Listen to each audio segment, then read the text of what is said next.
The Silver Key by HP Lovecraft. When Randolph Carter was 30, he lost the key to the Gate of Dreams. Prior to that, he had made up for the prosiness of life by nightly excursions to strange and ancient cities beyond space, and lovely, unbelievable garden lands across ethereal seas. But as middle age hardened upon him, he felt these liberties slipping away little by little, until at last he was cut off altogether. No more could his galleys sail up the river Okranos, past the gilded spires of Thran, or his elephant caravans tramp through perfumed jungles and Cled, where forgotten palaces with veined ivory columns sleep lovely and unbroken under the moon. He had read too much of things as they are, and talked with too many people. Well-meaning philosophers had taught him to look into the logical relations of things, and analyze the processes which shaped his thoughts and fancies.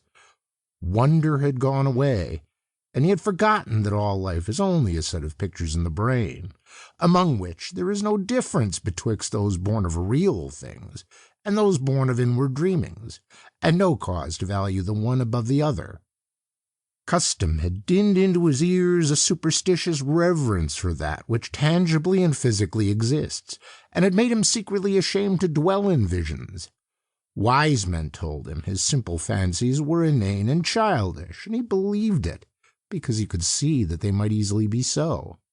What he failed to recall was that the deeds of reality are just as inane and childish, and even more absurd, because their actors persist in fancying them full of meaning and purpose, as the blind purpose grinds aimlessly on from nothing to something, back to nothing again, neither heeding nor knowing the wishes or existence of the minds that flicker for a second now and then in the darkness. They had chained him down to things that are, and had then explained the workings of those things till mystery had gone out of the world, when he complained and longed to escape into twilight realms where magic molded all the little vivid fragments and prized associations of his mind into vistas of breathless expectancy and unquestionable delight. They turned him instead toward the new-found prodigies of science, bidding him find wonder in the atom's vortex and mystery in the sky's dimensions. And when he had failed to find those boons in things whose laws are known and measurable, they told him he lacked imagination and was immature because he preferred dream illusions to the illusions of our physical creation. So Carter had tried to do as others did, and pretended that the common events and emotions of earthly minds were more important than the fantasies of rare and delicate souls. He did not dissent when they told him that the animal pain of a stuck pig or dyspeptic plowman in real life is a greater thing than the peerless beauty of Nerath with its 100 carven gates and domes of chalcedony, which he dimly remembered from his dreams, and under their guidance he cultivated a painstaking sense of pity and tragedy. Once in a while, though, he could not help seeing how shallow, fickle, and meaningless all human aspirations are, and how emptily our real impulses contrast with those pompous ideals we profess to hold.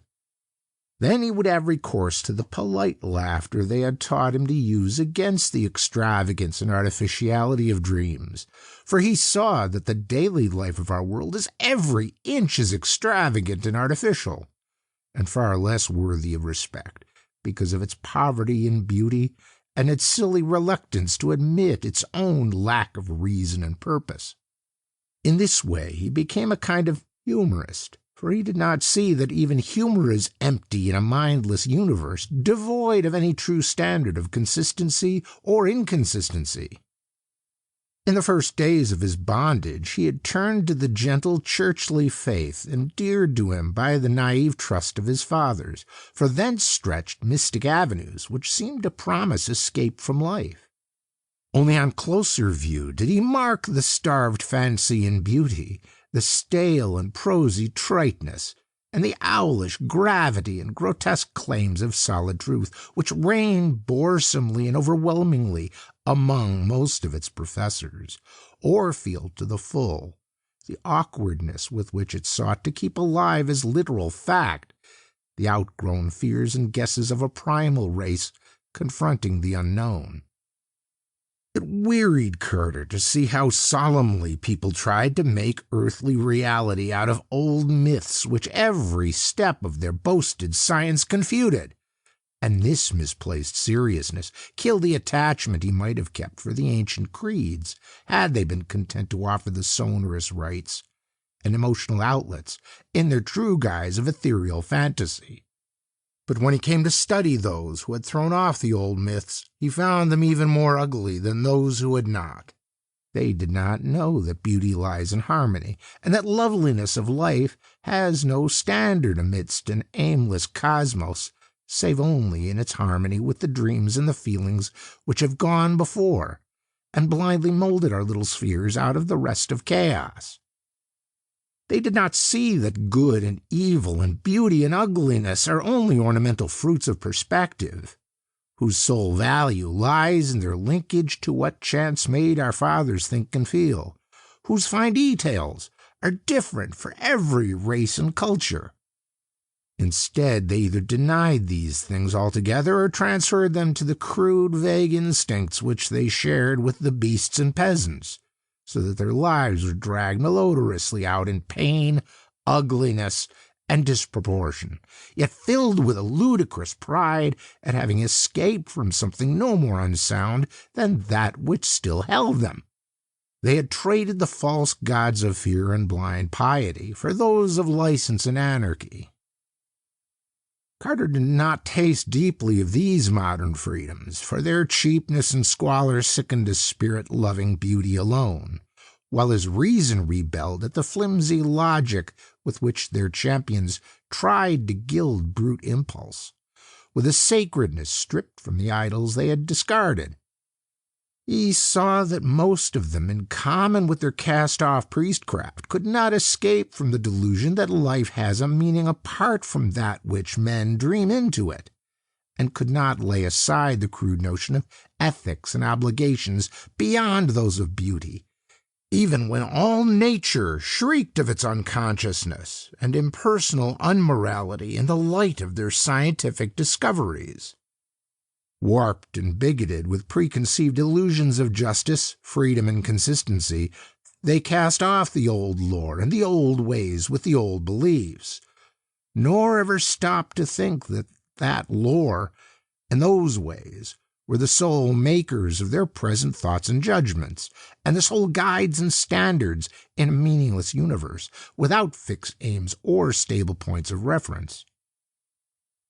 Having lost these artificial settings, their lives grew void of direction and dramatic interest, till at length they strove to drown their ennui in bustle and pretended usefulness, noise and excitement, barbaric display and animal sensation. When these things palled, disappointed, or grew nauseous through revulsion, they cultivated irony and bitterness, and found fault with the social order. Never could they realize that their brute foundations were as shifting and contradictory as the gods of their elders, and that the satisfaction of one moment is the bane of the next. Calm, lasting beauty comes only in dream, and this solace the world had thrown away when its worship of the real had threw away the secrets of childhood and innocence. Amidst this chaos of hollowness and unrest, Carter tried to live as befitted a man of keen thought and good heritage. With his dreams fading under the ridicule of the age, he could not believe in anything, but the love of harmony kept him close to the ways of his race and station. He walked impassive through the cities of men, and sighed because no vista seemed fully real, because every flash of yellow sunlight on tall roofs and every glimpse of balustraded plazas in the first lamps of evening served only to remind him of dreams he had once known, and to make him homesick for ethereal lands he no longer knew how to find. Travel was only a mockery, and even the great war stirred him but little, though he served from the first in the Foreign Legion of France. For a while he sought friends, but soon grew weary of the crudeness of their emotions and the sameness and earthiness of their visions. He felt vaguely glad that all his relatives were distant and out of touch with him, for they could not have understood his mental life. That is, none but his grandfather and great-uncle Christopher could, and they were long dead. Then he began once more the writing of books, which he had left off when dreams first failed him. But here, too, was there no satisfaction or fulfillment, for the touch of earth was upon his mind, and he could not think of lovely things as he had done of yore.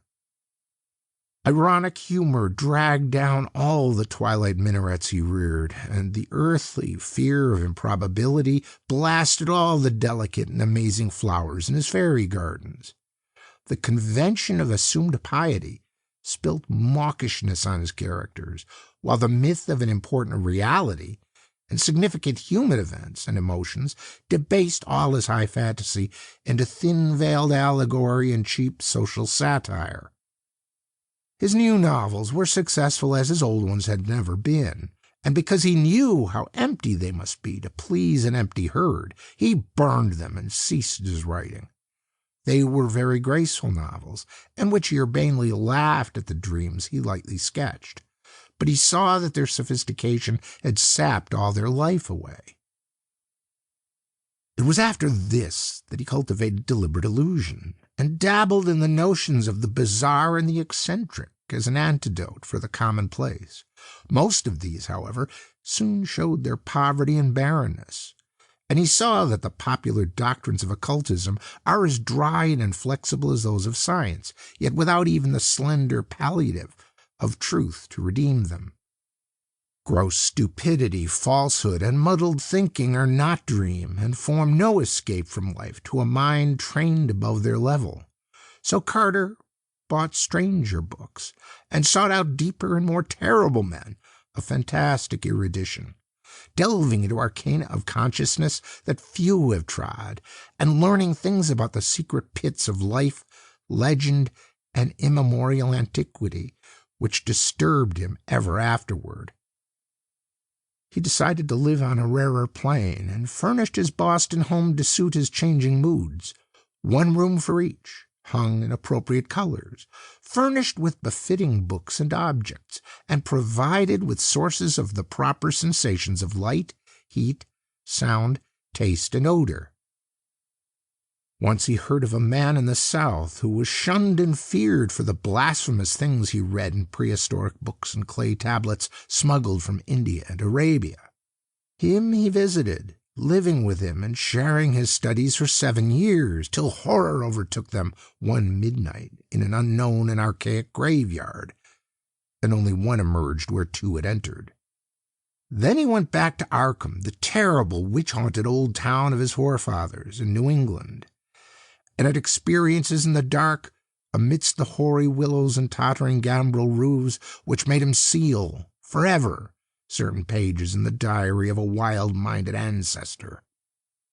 But these horrors took him only to the edge of reality, and were not of the true dream country he had known in youth, so that at 50 he despaired of any rest or contentment in a world grown too busy for beauty and too shrewd for dream. Having perceived at last the hollowness and futility of real things, Carter spent his days in retirement, and in wistful, disjointed memories of his dream-filled youth. He thought it rather silly that he bothered to keep on living at all, and got from a South American acquaintance a very curious liquid to take him to oblivion without suffering. Inertia and force of habit, however, caused him to defer action, and he lingered indecisively among thoughts of old times, taking down the strange hangings from his walls and refitting the house as it was in his early boyhood, purple panes, Victorian furniture, and all. With the passage of time he became almost glad he had lingered, for his relics of youth and his cleavage from the world made life and sophistication seem very distant and unreal. So much so that a touch of magic and expectancy stole back into his nightly slumbers. For years those slumbers had known only such twisted reflections of everyday things as the commonest slumbers know. But now there returned a flicker of something stranger and wilder, something of vaguely awesome imminence, which took the form of tensely clear pictures from his childhood days and made him think of little inconsequential things he had long forgotten. He would often awake calling for his mother and grandfather, both in their graves a quarter of a century. Then one night his grandfather reminded him of the key. The gray old scholar, as vivid as in life, spoke long and earnestly of their ancient line, and of the strange visions of the delicate and sensitive men who composed it. He spoke of the flame-eyed crusader who learnt wild secrets of the Saracens that held him captive, and of the first Sir Randolph Carter, who studied magic when Elizabeth was queen. He spoke, too, of that Edmund Carter who had just escaped hanging in the Salem witchcraft, and who had placed in an antique box a great silver key, handed down from his ancestors.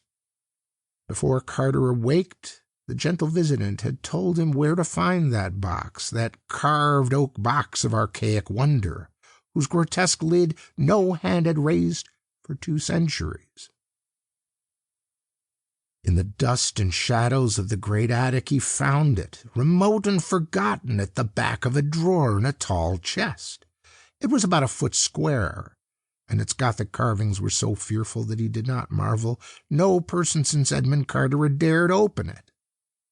It gave forth no noise when shaken, but was mystic with the scent of unremembered spices.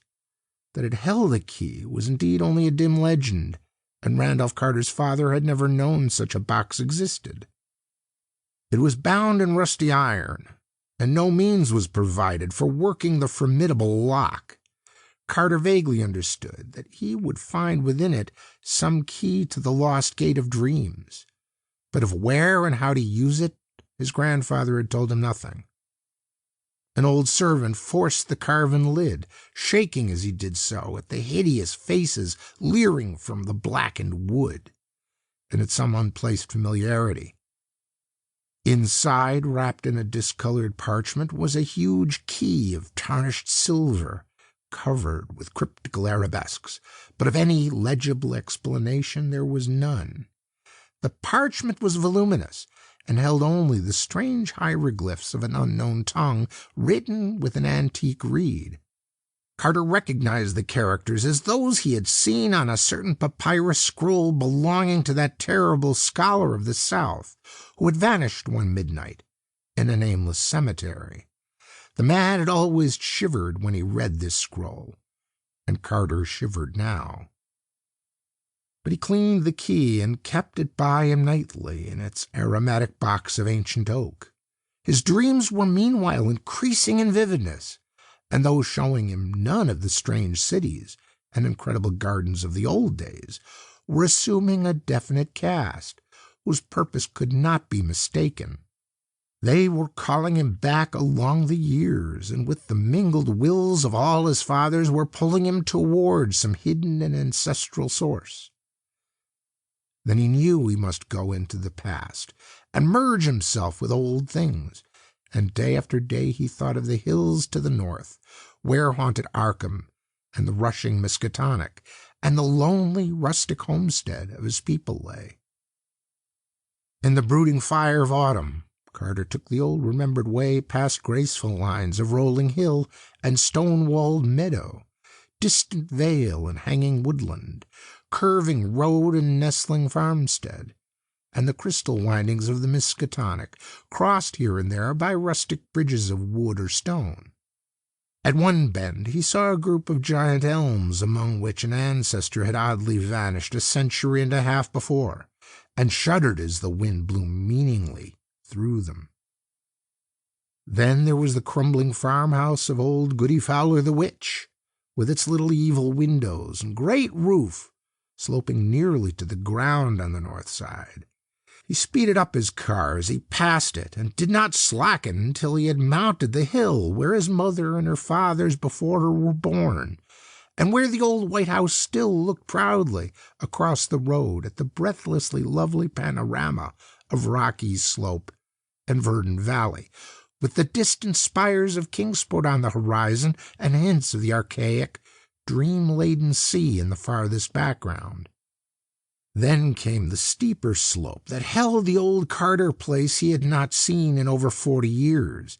Afternoon was far gone when he reached the foot, and at the bend halfway up he paused to scan the outspread countryside, golden and glorified in the slanting floods of magic poured out by a western sun. All the strangeness and expectancy of his recent dreams seemed present in this hushed and unearthly landscape, and he thought of the unknown solitudes of other planets as his eyes traced out the velvet and deserted lawns, shining undulant between their tumbled walls, the clumps of fairy forest setting off far lines of purple hills beyond hills, and the spectral wooded valley dipping down in shadow to dank hollows where trickling waters crooned and gurgled among swollen and distorted roots. Something made him feel that motors did not belong in the realm he was seeking, so he left his car at the edge of the forest, and putting the great key in his coat pocket, walked up on the hill. Woods now engulfed him utterly, though he knew the house was on a high knoll that cleared the trees, except to the north. He wondered how it would look, for it had been left vacant and untended through his neglect since the death of his strange great-uncle Christopher 30 years before. In his boyhood he had reveled through long visits there, and had found weird marvels in the woods beyond the orchard. Shadows thickened around him, for the night was near. Once a gap in the trees opened up to the right, so that he saw off across leagues of twilight meadow and spied the old Congregational steeple on Central Hill in Kingsport, pink with the last flush of day, the panes of the little round windows blazing with reflected fire. Then, when he was in deep shadow again, he recalled with a start that the glimpse must have come from childish memory alone, since the old white church had long been torn down to make room for the Congregational hospital. He had read of it with interest, for the paper had told about some strange burrows or passages found in the rocky hill beneath. Through his puzzlement a voice piped, and he started again at its familiarity after long years. Old Benijah Corey had been his Uncle Christopher's hired man, and was aged even in those far-off times of his boyhood visits. Now he must be well over 100, but that piping voice could come from no one else. He could distinguish no words, yet the tone was haunting and unmistakable. To think that old Benji should still be alive! "Mr. Randy, where be ye? Do you want to scare your Aunt Marthy plumb to death? Hain't she told you to keep nigh the place in the afternoon and git back afore dark? Randy! He's the beatin'est boy for running off in the woods I ever see, half the time a settin' moon and round that snake den in the upper timber lot. Hey you, Randy!" Randolph Carter stopped in the pitch darkness and rubbed his hand across his eyes. Something was queer. He had been somewhere he ought not to be, had strayed very far away to places where he had not belonged, and was now inexcusably late. He had not noticed the time on the Kingsport steeple, though he could easily have made it out with his pocket telescope. But he knew his lateness was something very strange and unprecedented. He was not sure he had his little telescope with him, and put his hand in his blouse pocket to see. No, it was not there. But there was the big silver key he had found in a box somewhere. Uncle Chris had told him something odd once about an old unopened box with a key in it, but Aunt Martha had stopped the story abruptly, saying it was no kind of a thing to tell a child whose head was already too full of queer fancies. He tried to recall just where he had found the key, but something seemed very confused. He guessed it was in the attic at home in Boston, and dimly remembered bribing Parks with half his week's allowance to help him open the box and keep quiet about it. But when he remembered this, the face of Parks came up very strangely, as if the wrinkles of long years had fallen upon the brisk little cockney. "Randy! Hi, Randy!" A swaying lantern came around the black bend, and old Benijah pounced on the silent and bewildered form of the pilgrim. "Durn ye, boy! So there ye be! Ain't ye got a tongue in your head that ye can't answer a body? I've been calling this half hour, and ye must have heard me long ago. Don't ye know your Aunt Marthy's all a fidget over you being off after dark? Wait till I tell your Uncle Chris when he gets home. Ye'd order these round here woods ain't no fitting place to be traipsin' this hour. They's things abroad what don't do nobody no good, as my grandsir knowed afore me. Come, Mr. Randy, or Hannah won't keep supper no longer." So Randolph Carter was marched up the road, where wandering stars glimmered through high autumn boughs, and dogs barked as the yellow light of small paned windows shone out at the farther turn, and the Pleiades twinkled across the open knoll where a great gambrel roof stood black against the dim west. Aunt Martha was in the doorway, and did not scold too hard when Benijah shoved the truant in. She knew Uncle Chris well enough to expect such things of the Carter blood. Randolph did not show his key, but ate his supper in silence and protested only when bedtime came. He sometimes dreamed better when awake, and he wanted to use that key. In the morning, Randolph was up early, and would have run off to the upper timber lot if Uncle Chris had not caught him and forced him into his chair by the breakfast table. He looked impatiently around the low-pitched room with the rag carpet and exposed beams and corner posts, and smiled only when the orchard boughs scratched at the little leaded panes of the rear window. The trees and the hills were close to him, and formed the gates of that timeless realm which was his true country. Then, when he was free, he felt in his blouse pocket for the key, and, being reassured, skipped off across the orchard to the rise beyond, where the wooded hill climbed again to heights above even the treeless knoll. The floor of the forest was mossy and mysterious, and great lichened rocks rose vaguely here and there in the dim light, like druid monoliths among the swollen and twisted trunks of a sacred grove.